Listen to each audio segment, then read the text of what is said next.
was poorer than I was. But they could afford you.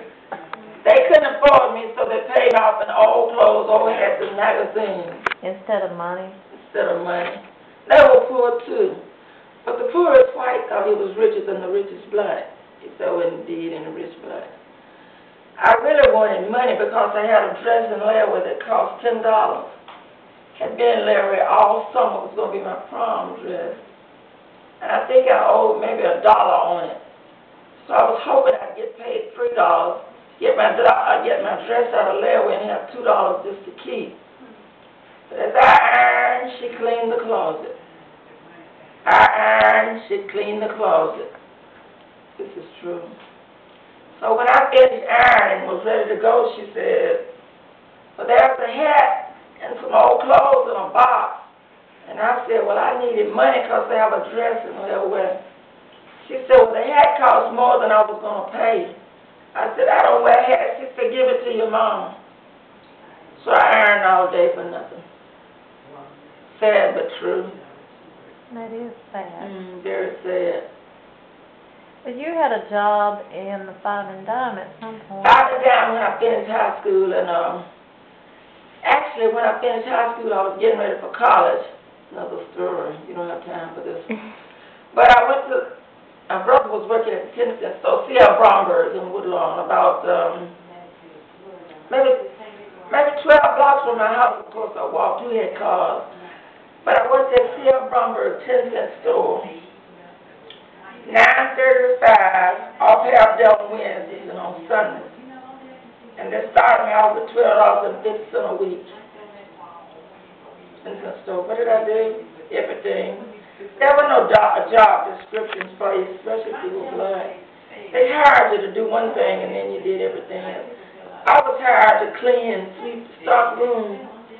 I ended up decorating mannequins and windows, cleaning candy counters, restocking, doing inventory, cleaning the stock room, all for the same amount of money. Long hours. 10-cent store.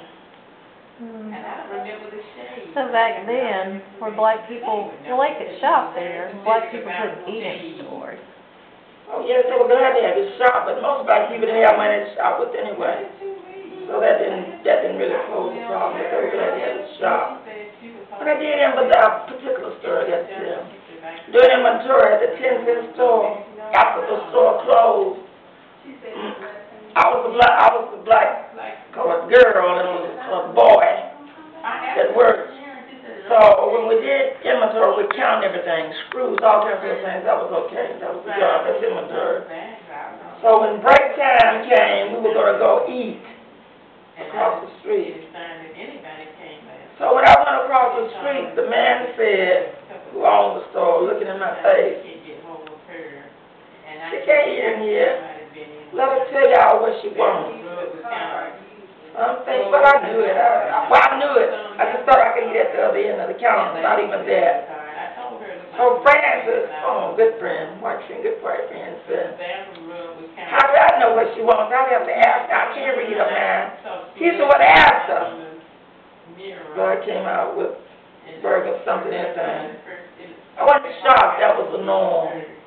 And that's a bigger point, you know, of cleaning your You could clean houses, and babysit their children, cook for their husbands, do their yards and gardens, but you just couldn't come in their front doors. You had to go to the back. To the back door, even when you delivered their clothes. My grandmother washed clothes for, and my brother and I went to get the dirty clothes in a bag, of course. And when my grandmother washed them, that is, she washed, first water, boiled in a pot, boiled clothes, want them real clean, washed again, rinse the first water, rinse the blue in water, and then hung them out. When my grandmother ironed with a smoothing iron, became iron and she heated on the stove charcoal pot. Not an electric, huh? Are you kidding? We didn't have electricity. A lot of whites didn't either. They really did a long time. My grandmother would iron the clothes, put them neatly in a box, and my brother and I would haul them up the hill to the lady's house. So laughing and playing like children do, we would forget that we couldn't go to the front porch. So up the front porch we would go, up the hill front porch. And we would knock on the door. This woman would come to the door with the meanest look I've ever seen. Eyes this mean. She said, "You all know you can't come to my front door." And we would say, "We got the clothes, take them to the back." So I would go to the back.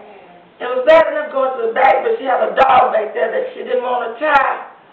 So then we had to go back and duck the dog and ease the clothes in and leave her clothes on the steps. And for that, my grandmother made, I think, about $1, maybe $1.50. Those days. The good old days. The good old days. So you have a story of playing where the parrot used to yell at you and Uncle and Sugar Plum.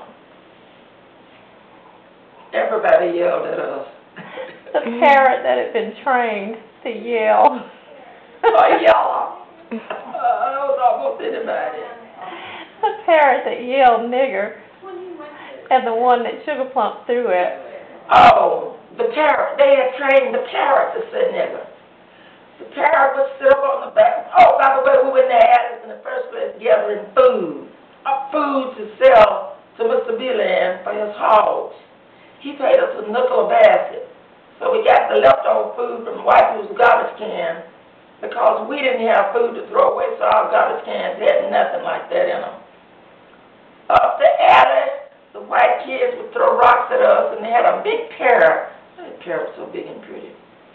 And the parrot would look at us and say, nigger, nigger, nigger, nigger, nigger. So I was scared. I was scared one of the bunch, but I had a cousin, Sugar Plum, a couple years old now, who really wasn't scared of anybody or anything, not even white people, not even police. So I would say, let's go. She said, not until we get out of slop. So we would gather up slop, and the parrot would go, nigger, nigger, nigger. The parrot would put so much emphasis on it. True story. Nigger. So my cousin, Sugar Plum, was wound up like a ball player. She was wound her arm with a brick. She hit the parrot, the cage, and the parrot's legs went up and his feathers went out, and he said, nigger, nigger, with his last breath.